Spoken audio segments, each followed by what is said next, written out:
Mga kababayan, may panibagong babaeng ahas at binulgar ito ni Miss Maharlika. Ang sabi nga po niya, blessing in disguise or maybe it was destined na pumunta siya ng The Hague kasi ang purpose lang naman niya ng pagpunta ng Netherlands ay umattend sa birthday ni VP Sara, 'di ba? At samahan din si Spokes Sariroque kasi kaibigan ni Miss Maharlika, si former Spokes, and alam niyang nalulungkot si Spokes Sariroque dahil nga nag-iisa lang sa the Netherlands, nagsisik ng asylum.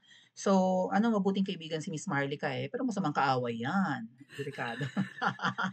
Pakinggan natin mamaya yung pagbubunga nga ni Mother Dragon.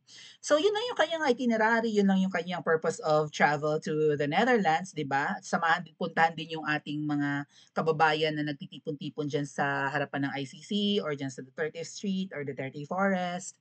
No? Kasi maraming pumupunta dyan. Nalulungkot nga si Miss Marlica dahil parang pakonti na rin yung tao. Just like what happened to us in EDSA. Kami po sa EDSA, kaya unti-unti kaming kumonte. And yun nga, 'di ba? Natakot yung iba dahil nga may mga pulis na, ang daing pulis, ang lalaki ng mga sasakyan ng mga pulis na nakaharang doon. Na-infiltrate po talaga no? Ginulo kami. Lagay ko sa notepad ko sandali. Nabanggit ko to sa live ko. Discuss ko sa susunod na live. Nabanggit ko to dati. Dali lang. Save ko pa, di ko makalimutan. Ay, mag-like kayo dyan, mag-subscribe din kayo, ha? Saan na yun? Okay. Uh,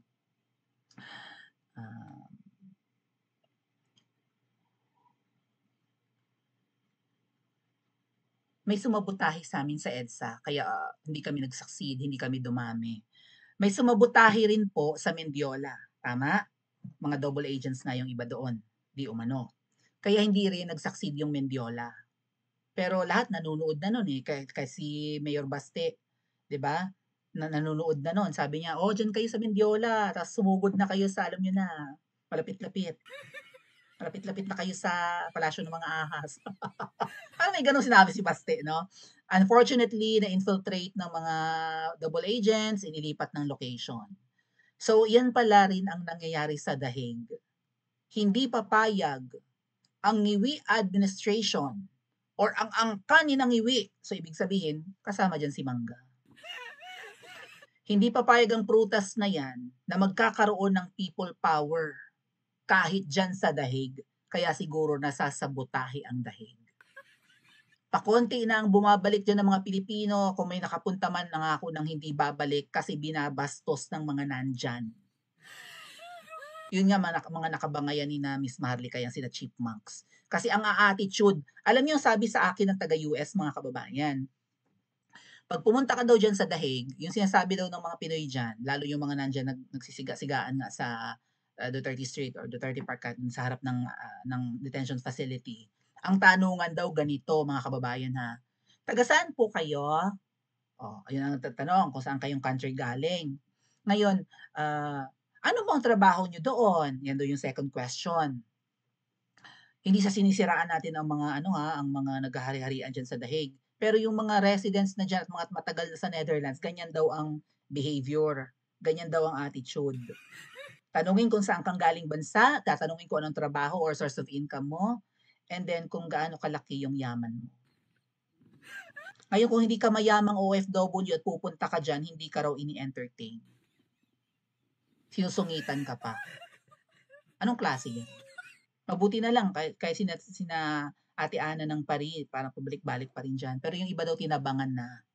So, parang nahalata ni Miss Marlica na sinasabotahe rin ang mga rally sa Dahig o yung mga gathering ng mga tao. May mga attitude problems yung mga nandyan, lalo yung matagal na dyan, dekada nang nakatira. At feeling nila, pag-aari nila yung Dahig. 'Di ba? Hindi naman yun yung intention ni Miss Maharlika na malaman yan, pero nahalata niya, bakit ganito ang attitude ng mga taong to? Is this their nature? Are they, 'di ba, ganun? Innate na ba sa kanila ang kabastusan? Nasaan ang pagka-Pilipino ng mga to? And then may pinag-uugatan pala yung angas din at taas ng eri ng mga nandyan sa the Netherlands. Dahil nga sa panibagong babaeng ahas. Sabi ni Miss Marlica sa vlog niya, pakinggan natin mamaya, parang napag-connect-connect na niya. Bakit hindi tayo magtatagumpay? Bakit ang mga pagtitipon natin nasasabotahe? Okay? Hindi napaparami ang tao? Bakit humantong tayo sa impeachment ni VP Sara and then eventually pagpapakidnap kay PRRD? Sino ang mole sa puzzle or sa Duterte supporters? Sino ang mata, sino ang ahas, sino ang traidor? Dati walang naniniwala sa akin, 'di ba, ang dami nga nagagalit sa akin. Daldal ako ng daldal about double agents. Kinukuyog ako ng mga 'yan. And every time na ang topic ko ay si Mangga or ang mga double agents, ang daing trolls na nagko-comment dito sa YouTube, lalong-lalo na sa Facebook.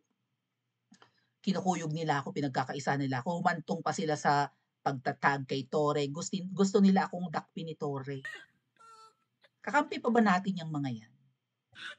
See? So merong mga ahas sa Duterte groups, sa Duterte supporters, may mga, sa mga nakapalibot kay awang-awa si Miss Maharlika sa mga Duterte. Kasi yung iba, hindi pala totoong maka-Duterte, nanggagamit lang. So itong babaeng ahas, inaakusan ni Miss Maharlika na I think siya yung babae ngayon ni PRD. Galing na rin kay VP Sara, mga kababayan, di ba? Nung nag-speech siya, I think bago yung birthday niya, na itong babaeng to ay may mga girlfriends na nag-aantay, dalawang girlfriends si PRD nag-aantay sa labas, so dapat makalabas na raw si PRD kasi nasa labas yung dalawang girlfriend. Pabiro ni VP Sara, right? Pero that was true. Dinaan lang sa biro.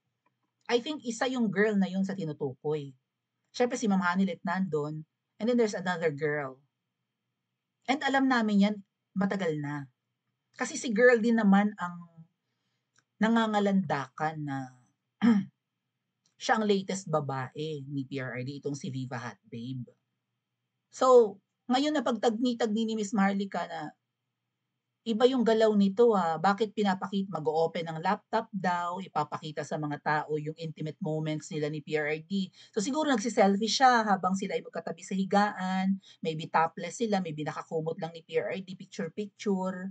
Girl, pag lumabas kaya yung mga picture na yun, paano yun? Di nakakahiya.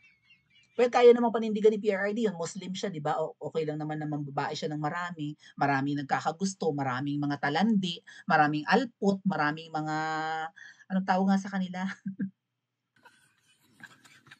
Mga putatsing, ano nga yung ginamit na term eh?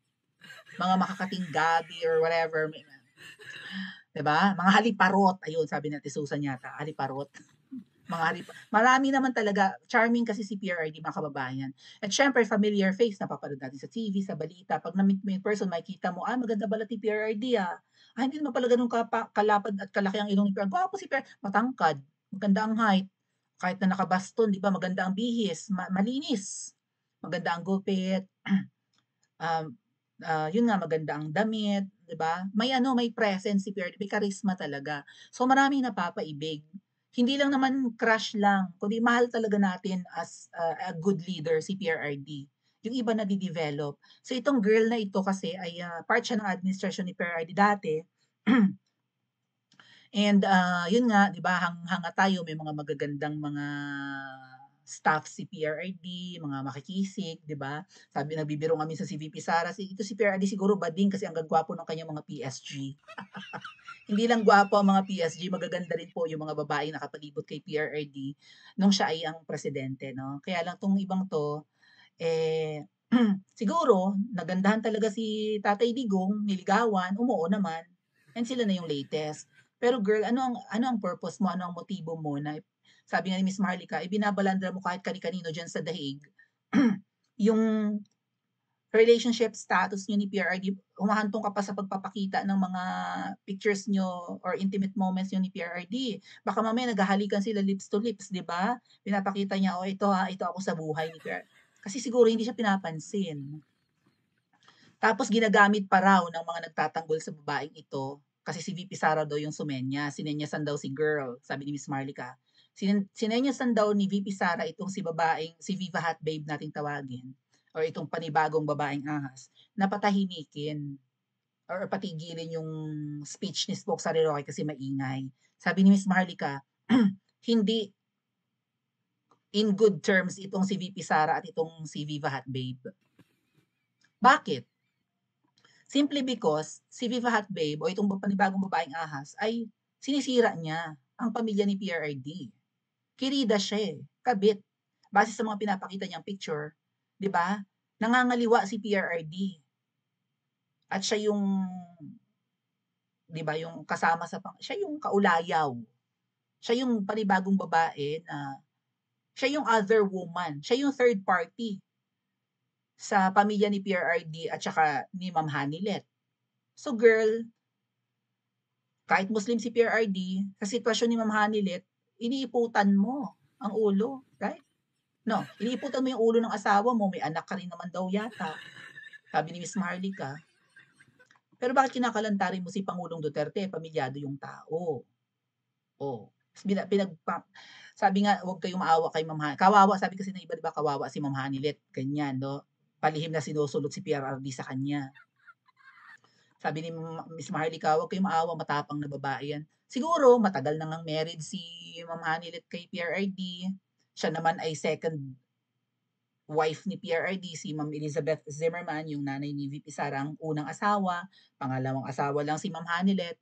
So, ngayon nararamdaman ni Ma'am Hanilet yung naramdaman ni Ma'am Elizabeth noon nung siya ay dumating sa buhay ni PRRD kasi may dumating na panibagong girl. At kahit may edad na si PRRD, syempre marami nagmamahal, di ba? Marami nagkaka-crush. Marami nagmamahal, not necessarily physical attraction, pero mahal natin as a good leader. So, tanggap na ni Ma'am Hanilet na marami talagang mapapaibig at magmamahal kay PRRD. Pero kay VP Sara, nagkaroon na nga ng traumatic experience si VP Sara siguro dahil nga ang kanyang nanay pinagpalit ni PRRD kay Ma'am Hanilet. Siguro sabi ni VP Sara, buti nga sa'yo Hanilet. Charot lang. Naramdaman mo rin ang naramdaman ng nanay ko. Hindi naman siguro ganyan kapete si VP Sara, no? Pero again, di ba, may ganong experience si VP Sara na iniwanan yung kanyang nanay, hiniwalayan ni PRRD yung nanay niya, and now may panibago, naulit na naman, then may panibago na naman, nambababae pa rin ang tatay niya. Siguro matagal bago naging close, no, si VP Sara at saka si Ma'am Hanilet. Right? Pero ngayon nga lang sila nagkaroon ng magandang relationship, lalo kay Kitty na kapatid na rin nila, sama. And then here comes another girl na, sana si girl na anak ka ni PRRD, no? Wala namang masama doon, ano? Pero girl, ano kaya ang mga pinagagagawa mo? Okay? Bukod sa pagiging,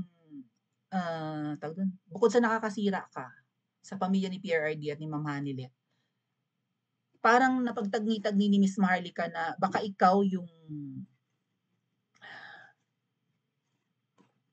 dahilan kung bakit nakulong si PRRD eh. Baka ikaw yung nagchuchuchu, baka ikaw yung mole sa Hong Kong na nagtitimbre sa gobyerno ni Niwi.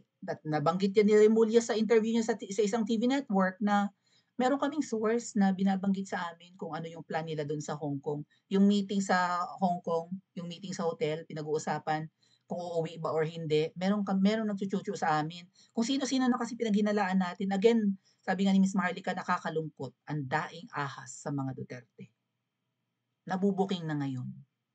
At nagkakaisa nga sila. Now more than ever, magsama-sama ang mga kulto kasi nabubuking. Ganon. Pakinggan natin si Miss Maharlika, mga kababayan. Ang dami pong gumagamit kay Pangulong Duterte. Mm. Doon, ito lang, hindi ko naman kayo tinatakot dahil di naman ako marunong manakot. Kilala nyo, may group chat naman tayo. May group chat po kami lahat ng sinasabi ko. Mga alpot. May group chat tayo, di ba? Message nyo lang ako. Huwag nyo kakampihan to. Nung kinidnap si Pangulong Duterte, March 11, nagbago na po ang lahat.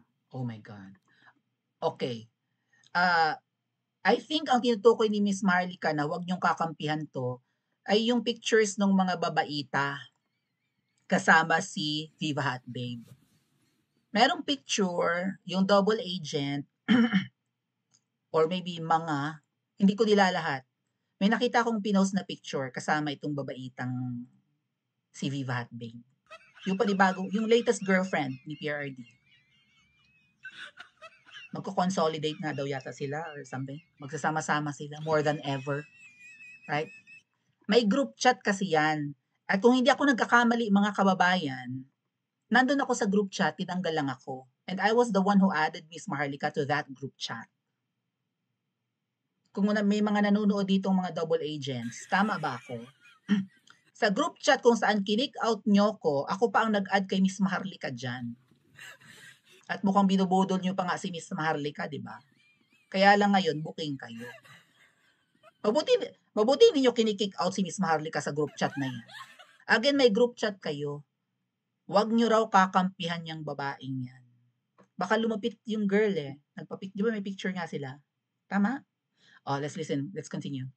Nagbago na raw after nung March 11. Kasi nga, during siguro nang kinidnap si PRRD, para hindi magkaroon ng people power. Kasi ang dami nagalit nun eh. 'Di ba? Kahit sa mga abroad, yung mga kasama kong mga OFWs nagkanda iyak na. Binabalibag na yung pinto ng kotse, hindi makapagtrabaho ng maayos. 10 days na tumatakbo, ganun pa rin, no? Huwag na huwag kakausapin at init ang ulo.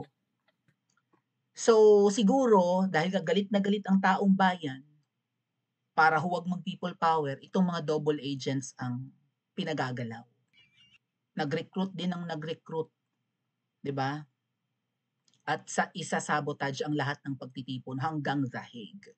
So, ang daming nagbago. Kasi syempre para mapigilan yung people power, yung galit ng taong bayan, kagastos ng malaki ang angkan ng mga magnanakaw para magtagal sila sa pwesto. Marami silang gagamitin. O, during elections nga, anong sabi ko sa inyo, actually, nung mga kampanyahan, ang sign kapag double agent, makamangga. O, deny pa yung iba. Hindi ako makamangga, hindi ko kinakampanya si Mangga nung malapit ng botohan. Ay, boto niya si Mangga. Yan daw ni Pipi Sara. Booking. Let's continue. Bago na ang lahat. Hindi na yung katulad ng dati. Ako nga, antayin ko dyan, nagkaroon ng realization ang Pangulong Duterte. Nagkaroon, di ba, sinabi naman ni Inday, nagkaroon ng chance si Pangulong Duterte na makita ang kanyang mga mahal sa buhay. Si Inday Sara, di ba, kung hindi sila nagkikita noon na nag-one-on-one, nagkaroon ng changes. Girl, wag ka nang umasa, ha? Yung si Viva guluhin. I'm not, nauluoy lang ko sa imuga. Dedicated si Maricar Serrano. Hindi ko alam ang nangyari kay Maricar, okay? Si Palangga. I don't know. Ano ba? Anong mangyayari? Ngayon si Spokes Harry, ini-intimidate. Okay, ganito. Girl, sabi mo kay Spokes na pati na ikaw ay dinadamay doon sa pumunta dito na kalbo para mag-intimidate sa amin. Sabi ko kasi inyo, may mga ebidensya din ako. Pero this is not the right time. May mga panahon para sa lahat. Ngayon, hindi ko naman sinabi. Tinawagan ko po kasi si girl. Gintawagan ta ka. Yun. Ano siling ko sa imo? Kilala mo ni si ganito? Itong kalbo? Kasi ni-name drop ka. Hindi ko nga kilala yun eh. Ano man ang kinalaman ko sa ano? Wala naman akong kilala. Ni-name drop ka. Kaya nga tinawagan kita to verify if you know this person. Ano siling ko sa imo? Minimension ka ni kalbo ng taong ito. Ang tawag pa nga sa'yo, ate. Pinadala daw niya. Ganyan. Tinanong kita, kilala mo ba? Then sinabi mo sa akin, oo, siya si ganito, siya si ganyan. Hindi kita dinadamay o walang nagdamay na sinasabi mo lahat na lang ikaw ang may kasalanan. No, darling. Bakit ako? No. Sabi daw ng girl, nag-iyak-iyak. You know? Magkasama naman tayo dito sa table. Ang saya-saya nga natin eh. Huwag mo naguluhin. Huwag mo nang kawawain ang sitwasyon. Huwag nyo na i-take, please. Yung kumakampi sa kanya, yun. Huwag na kayo umasa na magkaroon kayo ng access. Kasi dumidikit na yung iba dyan, di ba, kay girl? Nyo. Kalma lang kayo, hindi ako magagalit. Kung sana ginawa mong nagkaroon ng harmonious relationship ang mga tao dito, hindi sana tayo dumating sa pangyayaring iyon. Girl, nandun tayo sa, malapit tayo nakatira dun sa beach house. Di ba? Nandun tayo, nandun si Senator Robin Padilla, nandun si Spokes Harry. nandoon ka. Pumupunta kami sa inyo every night, kumakain tayo, ang saya-saya. Lalabas mo yung laptop mo para ipagmalaki yung mga private pictures, moments ni PRRD. Girl, ayoko lang magsalita. Ting mo yun eh. Pero I'm not, hindi kasi ako, hindi ako user na didikit ako sa'yo para, ay may private pictures ka, ay may mga ganito ka. Girl, hindi maganda yung ginawa mo. Hindi mo kilala yung mga tao dito. Yeah. Tapos ilalatag mo yung laptop mo. Leverage, girl. Maybe. Kung mahal mo ang PRRD, hindi mo ginawa yon. Kaya, Jugs, huwag mo na ipagtanggol to. Jugs, banat Hindi kita kalaban. Pareho tayong kinakasuhan ng mga kalaban. Okay? Pareho tayong kinakasuhan ng mga kalaban. Okay? Huwag mong sasabihin na yung pagmamahal ni girl ay unconditional love. At huwag nyo nang idamay si Inday Sara dito, ha? Kasi walang senya si Inday Sara. Ano si Inday Sara? May mga mata sa likod? Tapos tagos doon sa tent namin? Tapos yung kamay niya, parang si Elastic Man? Huwag ganun. Kaya sabi ko sa inyo, oy, kayo excited na kayo sa private pictures.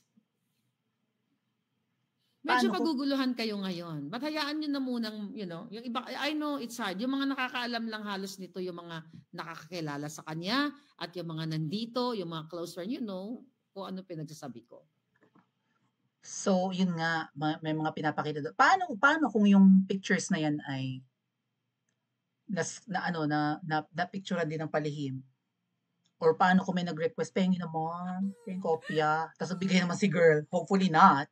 Pero paano kung makuha sa laptop niya yung kadali-dali mga kababayan, kadali-dali mang grab ng picture sa gadget. Diba? Or kahit picturean lang yun ng palihim, di mo akala mo nagsiselfie, patingin nga ako ng na yan, sino yan? Kayo ba yan? Tapos habang hawak ko na yung cellphone, pinipicturean pa yung laptop mo. So ano nga yung purpose niya? Bakit niya pinangangalandakan na siya yung latest girl ni PRRD? At marami pang mga sinabi si Miss Maharlika na kaya humantong sa ganyan, baka dahil kay girl. So again, natapos na yung gulo ni Miss Maharlika. Alam nilang yung mga nagsisiga-sigaan dyan ng mga vloggers sa dahig ang hindi main problem. Baka itong si girl ang nagkukos ng napakaraming problema. Bakit niya pinapunta yung kalbo doon sa bahay ni Spokes Harry Roque? Mukha talagang inosente si girl, mukha siyang mabait. Maganda, maamo mukha. Ganun. Pero ba't niya yan ginagawa? Kakaiba yung mga galaw niya, no? So, sabi ni Miss Maharlika, hindi pa ito matatapos. Kasi maraming mabubulgar. Pero she's hoping na itong girl na ito ay huwag nang umasang one day pakasalan ni PRRD. Nag-a-apply rin daw ito ng student visa sa Dahig or sa UK, sa Europe. We don't know. Baka siguro ma-prolong yung stay niya doon, maipakita na mahal na mahal niya si PRRD. Maybe she's hoping na pakasalan ni PRRD one day, no, na hindi na si Ma'am Hanilet yung huling babae sa buhay niya. Na one day PRRD will tell the world na siya na yung next woman, next legal wife. Ano pa kaya mga pinagagagawa ni girl na bukod sa immoral ay naging dahilan nitong problema natin? So ayan, winawarningan na ni Miss Maharlika yung girl. Tigilan mo ang mga pinagagagawa mo. Kung may nag-uutos sa'yo, huwag mo nang sundin. Kung may naibigay sa'yo, baka ibalik mo na. At sa sino mang magtatanggol sa'yo, pagsabihan mo yung mga yan. Okay? Well, kailangang ipagtanggol. Kaya nga siguro lumapit sa mga double agents. Yung girl. Dahil nabuking yung kanyang lihim. Is that so? Pa-comment nga po sa comment section. Mag-like and subscribe din po kayo.